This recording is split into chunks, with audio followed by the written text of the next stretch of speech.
Storm Tracker 9 weather with Chief Meteorologist Justin Stapleton. Lots of green starting to fill in on the Storm Tracker 9 live radar sweep. This is going to turn into a very wet night tonight. Steady rain expected overnight, high winds as well.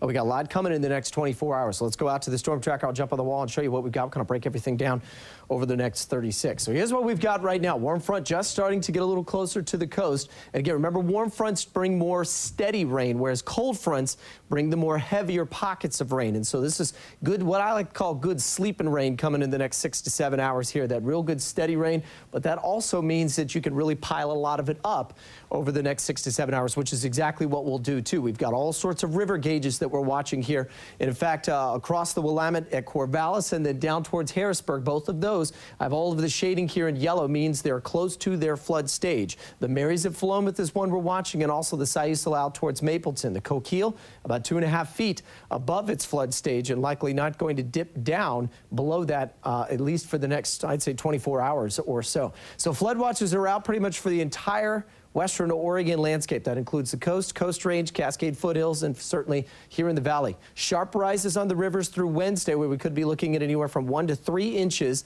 And again, this is all talking about the next 36 to 48 hours mainly. Then 3 to 6 inches along the coast and into the coastal foothills and the coast range as well. So all of those will start to flood back into the main channels here. And that's why we have the flood concerns over the area rivers that we're watching. We're also watching for high winds tonight. High wind warnings are along the coast. Start at midnight tonight. Right now you can see the Storm Tracker winds, not too bad. Everybody below around 15, 20 miles an hour. But we'll see the strongest winds early tomorrow, just after midnight through around 10 a.m. We could see wind gusts in excess of 50 to 65, maybe 70 miles an hour as you get out towards the jetties and the headlands out towards the dunes, for example. Speaking of the dunes, 51 in Florence right now, 48 now in Eugene. You're starting to pick up on some light rain pushing on through. Will become a little more steady, a little heavier as we go overnight tonight. Same thing that we saw last week. Overnight lows where we should be for our highs this time of year. And we were at 56 today, and overnight lows likely only going to be dipping down a few degrees into the upper 50s, or upper 40s, excuse me, and low 50s overnight tonight. So the winds pick up, the rain starts to pick up as well.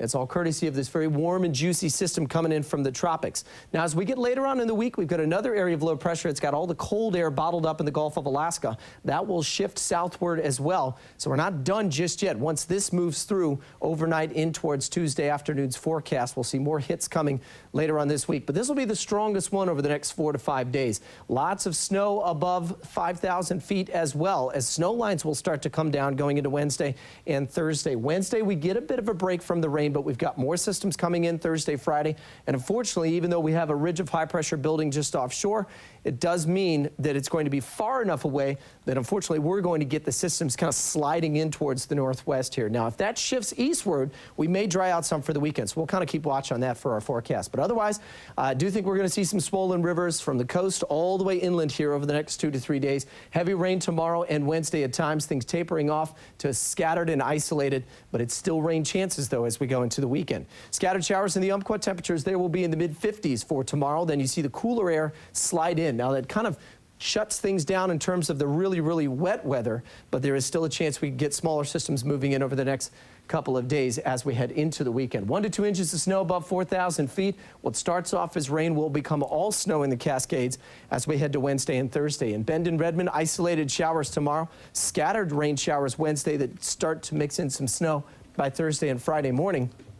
And then finally here in the valley, rainy and windy tomorrow. Temperatures in the low to mid 50s. We'll be looking at a cool down, but also still keeping the wet weather around for Thursday and Friday's forecast. And in fact, as we get to the weekend, guys, if we do happen to start to dry out, we could see afternoon highs Saturday and Sunday struggling to get to 40 degrees. Wow. Yeah, and that means the snow lines are likely going to drop down into the foothills. Could get a nice little dusting on some of the 2,000 to 3,000 foot ranges around town here.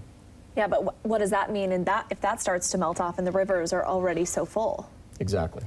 All right, thanks, Justin. Yep.